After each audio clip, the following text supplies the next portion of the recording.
ونؤمن به ونتوكل عليه ونعوذ بالله من شرور أنفسنا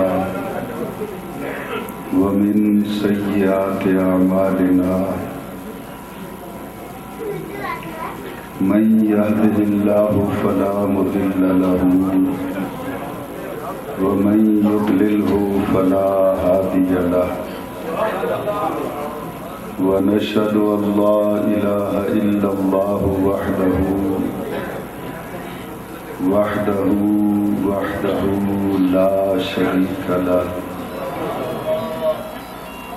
لا شريك له لا نظير له لا وزير له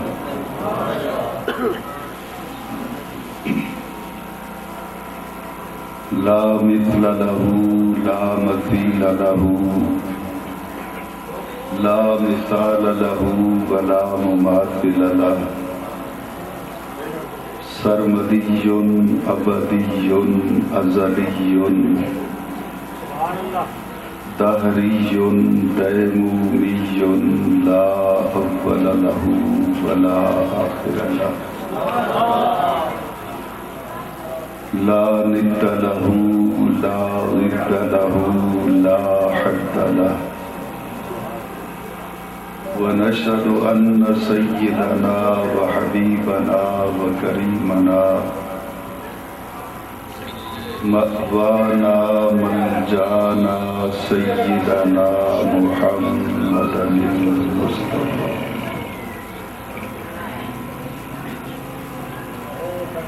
وعلى آله وأصحابه أجمعين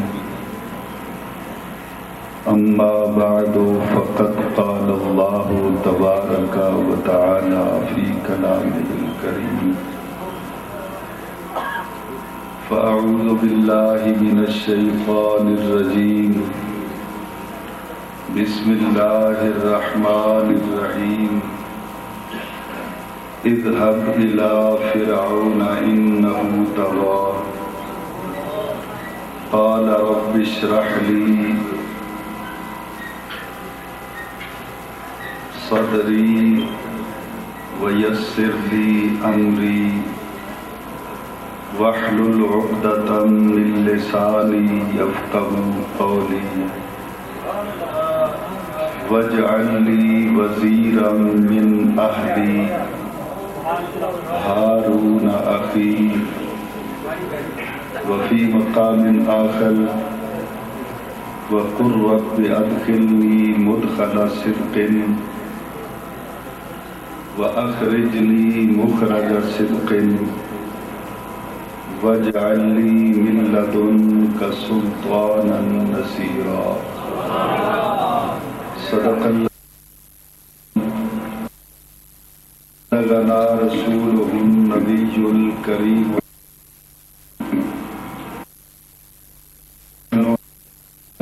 من الشاكرين والشاكرين والحمد لله رب العالمين أما بعد فقد قال الله تبارك وتعالى في شان حبيبه ومحبوبه ومطلوبه ومقصوده وموجوده صلى الله عليه وسلم مخبرا وآمرا إن الله وملائكته يصلون على النبي يا أيها الذين آمنوا صلوا عليه وسلموا تسليما الصلاة والسلام عليك يا رسول الله الصلاة والسلام عليك يا حبيب الله الصلاة والسلام عليك يا رحمة للعالمين وسلم عليك وعلى آلك وأصحابك يا شفيع المذنبين الصلاة والسلام عليك يا جد الحسن والحسين وسلم عليك وعلى آلك وأصحابك يا نبي الحرمين ويا إمام القبلتين ويا وسيلتنا في الدارين أدركني أدركني أدركني يا رسول الله صلى الله تعالى عليك وسلم بفضل الله تعالى.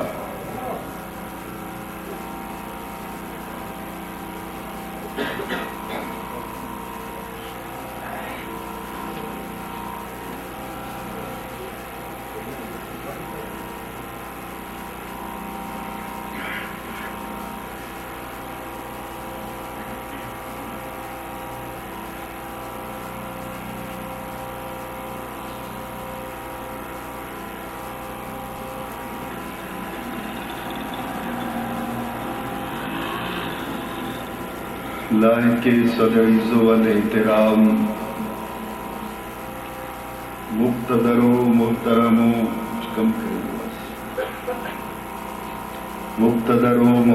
و محتشم حضرات علماء ذی وقار، نعت خوانان ذی قدر و معزز سامعین و حاضرین کرام، السلام علیکم۔ قبل اس کے کہ انتہائی مختصر وقت میں میں اپنی معروضات جناب کی سماعتوں کی نظر کروں، دعا کیجیے کہ خلاق عالم جل وعلا شانہ و اعظم برہانہ اپنے پیارے حبیب صلی اللہ تعالی علیہ وعلا آلہ و اصحابہ وسلم کے طفیل آج کی اس پروقار محفل ذکر سرکار رسالت مآب صلی اللہ علیہ وسلم نے مجھے حق و صداقت کے ساتھ بات کہنے کی اور پھر مجھے اور آپ کو سن کر سمجھ کر اس پہ عمل کرنے کی توفیق عطا فرمائے۔ میں انتہائی شکر گزار ہوں جناب حاجی محمد سلیم صاحب کا اور ان کے رفقاء کا، اور بالخصوص حضرت علامہ قاری محمد شیر بہادر صاحب کا اور ان کے رفقاء کا، جنہوں نے مجھ جیسے نالائق اور ناکارہ خلائق انسان کو آپ جیسے اچھے لوگوں کی محفل میں نبی اکرم صلی اللہ علیہ وسلم کا حسین ذکر کرنے کے لیے موقع فراہم کیا، اعزاز بخشا۔ آپ سب احباب کا بالعموم اور جناب قبلہ قاری صاحب اور حاجی صاحب کا بالخصوص یہ احسان مجھے تعزیز کی یاد رہے گا۔ اس کے ساتھ ساتھ میں انتہائی شکر گزار ہوں جماعت اہل سنت کے ان قد آور علماء ذی وقار کا، جو آج کی اس بزم خاص میں تشریف فرما ہوئے اور جن کے قدموں کی برکت سے اللہ تعالیٰ آج کی اس محفل میں آنے والے ہر فرد کی حاضری کو اپنی بارگاہ میں قبول فرمائے گا۔ میرا مختصر سا تعارف صرف اتنا ہے کہ میں نہ تو اچھا خطیب ہوں اور نہ ہی مقرر ہوں، میرے پاس حسین الفاظ کا انتخاب نہیں ہے۔ میں تو صرف علماء اہل سنت کے قدموں کی خاک کے ذروں میں سے کسی ایک ذرے کے برابر بھی نہیں ہوں، من عالم کے من دانم، میری اوقات کیا ہے، میری حیثیت کیا ہے، میں اس سے اچھی طرح باخبر ہوں۔ اللہ تعالیٰ کے حضور دعا ہے کہ اللہ تعالیٰ ہم سب کو تعزیز سیدہ زہرا کے بابا نبی دو عالم صلی اللہ علیہ وسلم کی غلامی میں رہنے کی توفیق عطا فرمائے۔ چونکہ اب وقت کے دامن میں اتنی وسعت نہیں ہے کہ میں کچھ دیر مزید تمہیدی کلمات کہتا رہوں، بلا تمہید و بلا تاخیر میں آج کے سبجیکٹ کی طرف، آج کے لیکچر کی طرف چلتا ہوں۔ میں نے قرآن مجید فرقان حمید کی جن آیات بینات کو تلاوت کیا ہے، ان کی مناسبت سے چلتے چلتے میری آج کی جو منزل ہے وہ یہ ہے کہ نبی علیہ الصلوۃ والسلام کے والدین طیبین طاہرین رضی اللہ تعالی عنہما جماعت اہل سنت کے متفقہ عقیدے کے مطابق مومن تھے، جنتی ہیں، بلکہ ہم سب کے والدین جب قیامت کے میدان میں جائیں گے تو جس کے والدین کو بھی جنت ملے گی وہ نبی کے والدین کا صدقہ ملے گا۔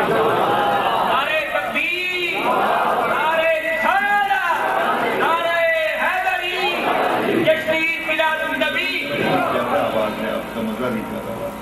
میں نے لیکچر دینا ہے، نعت تو نہیں پڑھنی، میری آواز ایک تو آپ کا جو ہے ایکو زیادہ ہے۔ جی تو میں عرض کر رہا تھا، آئیے ہم اپنی منزل کی طرف چلتے ہیں۔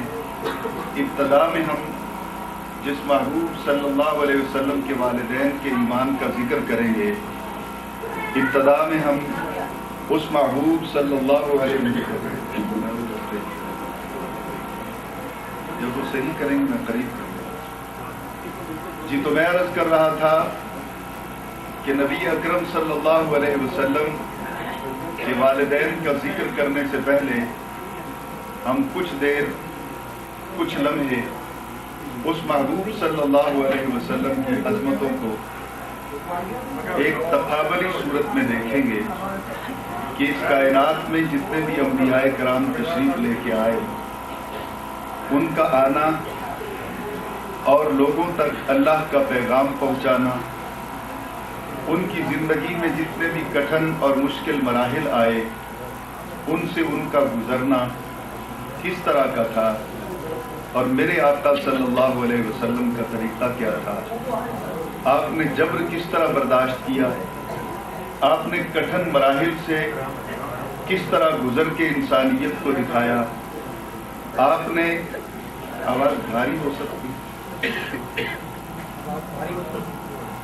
آپ نے کس طرح کٹھن مراحل سے گزر کے عالم انسانیت کو دکھایا، اور پھر تنہائیاں کس طرح میرے آقا صلی اللہ علیہ وسلم نے گزاری، پھر ایک رفیق سفر کو ساتھ لے کے چلے، اور جب آخری خطبہ دیا تو وہ 1,00,000 بن چکا تھا۔ آئیے حضور والا ہم چلتے ہیں اپنی منزل کی طرف۔ اذهب الى فرعون انه طغى، جاؤ فرعون کی طرف، بے شک وہ سرکش ہو چکا ہے۔ اذهب الى فرعون، جائیے فرعون کی طرف۔ انہو، یہاں ہو کا مرجع ضمیر فرعون ہے، کہ بے شک وہ کون؟ فرعون طغا، سرکش بن چکا ہے، اس نے میرے خلاف بغاوت کا اعلان کر دیا ہے۔ جس انسان کو میں نے لقد کرمنا بنی آدم کا تاج پہنایا تھا، وہ اسی انسان کی تحقیر اور تذلیل کرنے پہ تلا ہوا ہے۔ وہ اپنے دور کے انسانوں کو اپنی بارگاہ میں سجدہ کرنے پہ مجبور کرتا ہے، اس سے بڑی انسانیت کی رسوائی کیا ہوگی؟ میں چونکہ اس انسان کا خالق ہوں، میں نے اس انسان کو بہت پیار سے بنایا ہے، میں نہیں چاہتا کہ میری مخلوق کی تذلیل ہو، تحقیر ہو اور میری مخلوق کی رسوائی ہو۔ میں ان کی رسوائی نہیں پسند کرتا، اس لیے ہے میرے پیارے موسیٰ علیہ السلام، آپ اس کے دربار میں جائیں، اس نے جو سرکشی اختیار کر رکھی ہے، یہ بچوں کو اسی لیے سامنے نہیں دکھایا جاتا کہ ان کو کوئی پتہ نہیں ہو۔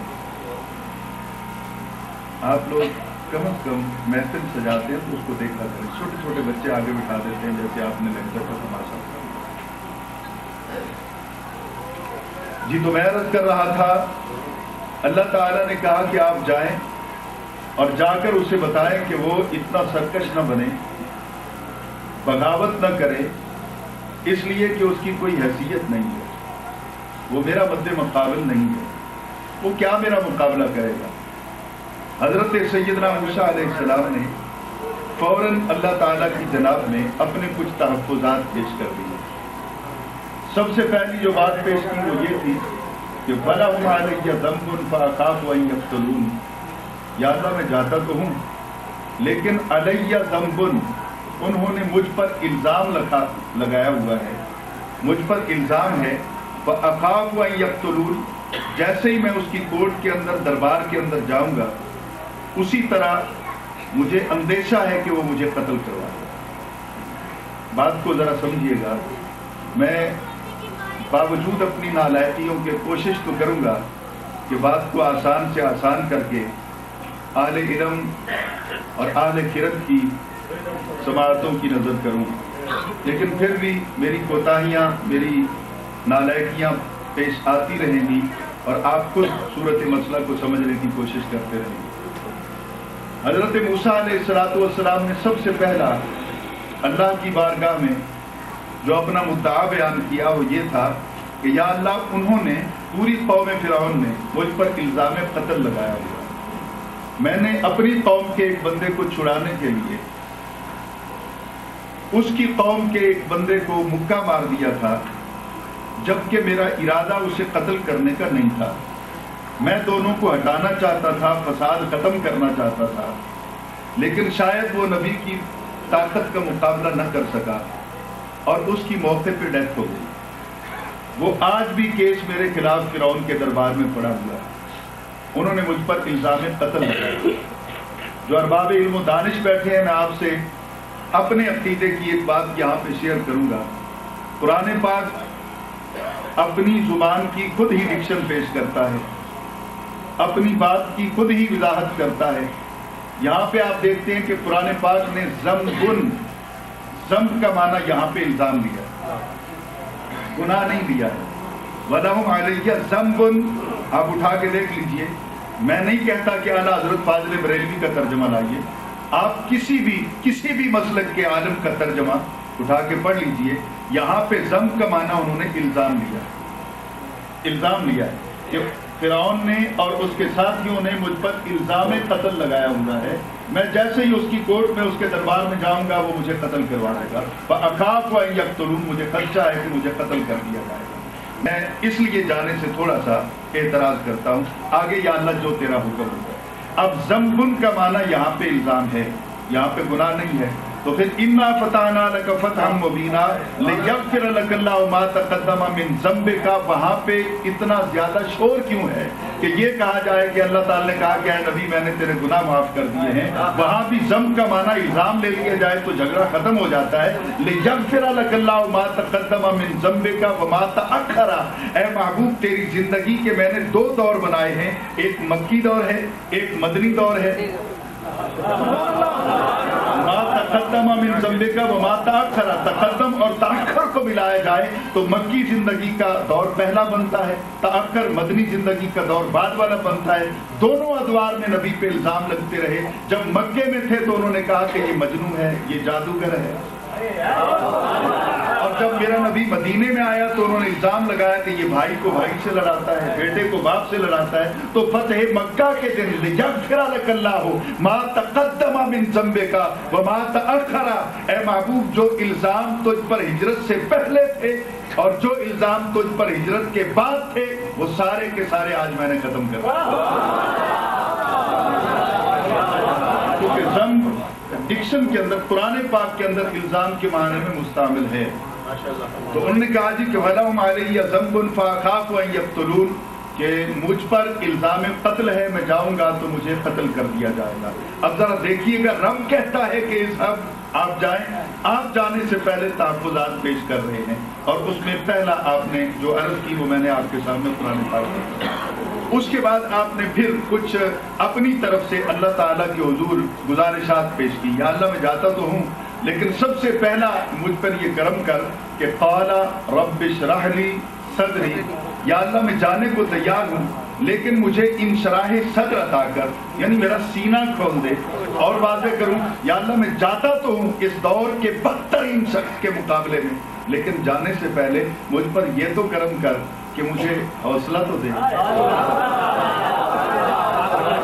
انشراح صدر عطا کر. ذرا غور کیجیے گا، میں یہاں پہ رک کر آپ سے کچھ شیئر کرنا چاہتا ہوں. حضرت موسیٰ علیہ السلام جانا چاہتے ہیں تو خود ڈیمانڈ کرتے ہیں کہ یا اللہ مجھے انشراح صدر عطا کر. یہ مانگے تب ملتا ہے، اور میرا مدینے والا چپ کر کے بیٹھا ہے، وہ خود کہتا ہے الم نشرح لک صدرک.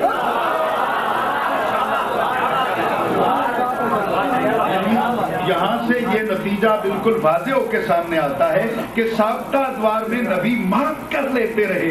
ایک تیرا اور میرا نبی ہے جو مانگتا نہیں، بن مانگے رب اس کو عطا کرتا ہے، بن مانگے رب اس کو عطا کر دیتا ہے. اور یہاں پہ اگر ہم اپنے اس معاشرے کو دیکھیں، اپنے کلچر، اپنی تہذیب کو ہم دیکھیں، وہ ایک بات بالکل واضح ہو کے سمجھ میں آتی ہے کہ جس طرح کوئی لیتا ہے نا وہ آگے بانٹتا بھی اسی طرح. جو محنت سے کمائے گا نا، جو محنت سے کمائے گا وہ اپنے سرمایہ کو بہت سوچ کے دیکھ کے خرچ کرے گا. اسے پتا ہے کہ تپتی ہوئی دوپہر میں ٹوٹلی کس طرح اٹھائی گا، اسے پتا ہے کہ تپتی ہوئی دوپہر میں گندم کاٹی کس طرح جاتی ہے، اسے پتا ہے کہ اپنا کسی کے پاس نوکری کرتے ہوئے کس طرح وہ ظلم سہے جاتے ہیں، وہ جبر سہے جاتے ہیں. تو پھر وہ سرمایہ کی قدر کرتا ہے، اس لیے وہ بڑا سنبھال کے اس کو خرچ کرے گا. وہ کبھی بھی کسی ایسی جگہ پہ اپنا سرمایہ انویسٹ نہیں کرے گا جہاں پہ ضائع ہو جانے کا خدشہ ہو. وہ اپنی طرف سے پوری کوشش کرے گا. ایسا ہے یا کہ نہیں؟ یعنی جس طرح اس نے لیا ہے مشکل سے، وہ اسی طرح اس کی قدر کرتے ہوئے بڑی مشکل سے آگے چلے گا، گھوم کے قدم رکھے گا. اور جس کو بغیر محنت کے مل جائے وہ اسی طرح پھر آگے بانٹتا رہتا ہے. تو یہ ایک دستور ہے زمانے کا. تو حضور والا باقی سب مانگ کے لیتے رہے، دینے کے وقت بھی انہوں نے اس کو دیا جس نے مانگا. مدینے والے کو بن مانگے ملتا رہا، اس لیے مدینے والا آگے بھی بن مانگے عطا کرتا.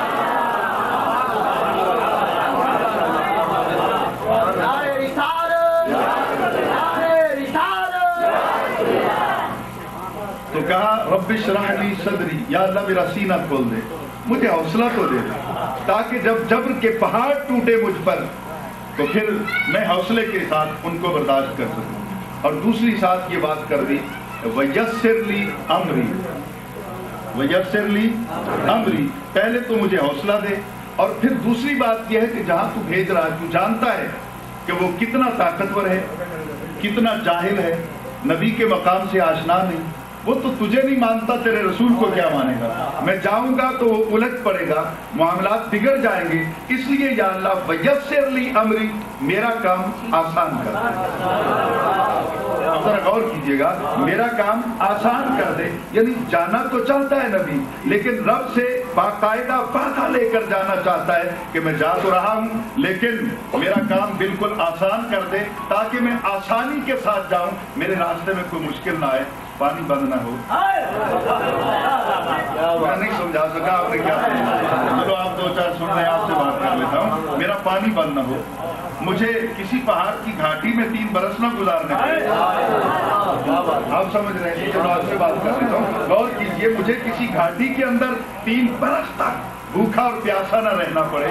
اسی طرح مجھے کسی طائف طائف کے بازار میں پتھر نہ کھانے پڑے، مجھے لہو نہ بہانا پڑے، ویسر لی امری، جاتا ہوں آسان کر دے، آسان کر دے۔ ثابت ہوا باقی سارے نبی نکلتے ہیں میدان میں اس کے حکم کو پہنچانے کے لیے، لیکن آسانی کا سرٹیفکیٹ لے کر، آسانی کا یہ وعدہ لے کر نکلتے ہیں نا، نہیں مانے گا ہم تو جا رہے ہیں تیری مان کے، وہ نہیں مانیں گے تو پھر تجھے ہماری ماننی پڑے گی۔ قرآن اٹھا کے دیکھ لیجیے، اس نے بھیج دیا، یہ آگے، جب آگے والوں نے نہ مانا تو انہوں نے فوراً کہا لا تذر علی الارض من الکافرین دیارا، ایک بھی باقی نہیں بچنا چاہیے۔ نوح علیہ السلام کی دعا ہے نا، لا تذر علی الارض، زمین پر ایک بھی نہ چھوڑ، من الکافرین، کافروں میں سے، دیارہ، ان کا کوئی بھی گھر نہیں رہنا چاہیے، یہ سارے کافر مٹا دے، اس لیے کہ یہ میری بات نہیں سنتے، یہ میری بات نہیں سنتے۔ تو چلیے نا بخاری شریف کو اٹھائیے، جب طائف کے بازار میں میرے آقا کو پتھر مارے گئے اور آپ کا نعلین شریف جو تھی وہ خون سے بھر گئی، بازار کے دونوں طرف نوجوان کھڑے کر دیے جو سرکار کو پتھر مارتے رہے، اور ہوا کیا، سرکار کہتے ہیں جیسے ہی میں وہاں سے باہر نکلا تو مجھے ٹھنڈک محسوس ہوئی، نظر اٹھا کے دیکھا، نظر تو السماء، آسمان کی طرف نظر اٹھا کے دیکھا تو آپ دیکھتے ہیں کہ آج باقی ہر طرف بڑی تپش ہے، مجھے کیوں ٹھنڈک محسوس ہوتی ہے؟ تو کہتے ہیں جب نظر اٹھا کے دیکھا تو میرے اور سورج کے درمیان ابر کا ایک ٹکڑا تھا، بادل کا ایک ٹکڑا تھا جو سایہ کی ہوئی، اور اسی بادل کے ٹکڑے میں سے جبرائیل امین نظر آئے سرکار کو، اور انہوں نے عرض کی کہ یا رسول اللہ، حدیث مبارکہ تو لمبی ہے، ویسے اگر کسی کو ضرورت محسوس ہو تو میں سند پڑھنے کو تیار ہوں، اور اس کی سند پہ بات بھی کرنے کو تیار ہوں کہ حضرت علامہ کرمانی نے کیا کہا، حضرت علامہ علی قاری نے کیا کہا، اور اس پر دیگر جتنے بڑے بڑے تدآور شارح ہیں انہوں نے کیا کہا، میں اس پہ بات کرنے کو تیار ہوں، اور پھر متن پہ بھی بات کرنے کو تیار ہوں، لیکن چونکہ وقت وفا نہیں کرے گا اور میں نے جانا ہے آگے۔ آج میں نے نبی دو عالم صلی اللہ علیہ وسلم کی والدہ کے قدموں میں حاضری دینی اور ان کے والد گرامی کے قدموں میں حاضری دینی۔ اب توجہ کیجئے گا حضور والا، ہوا کیا، جبرائیل امین نے عرض کی کہ حضور اللہ تعالیٰ نے آپ کے پاس پہاڑوں کا فرشتہ بھیجا، پہاڑوں کا فرشتہ آ گیا، اس نے آ کے سلام عرض کی اور ساتھ ہی یہ کہا کہ یا رسول اللہ آپ مجھے اجازت دیں، آج اللہ نے مجھے حکم دیا ہے کہ آج میں وہ کروں گا جو آپ حکم دیں گے۔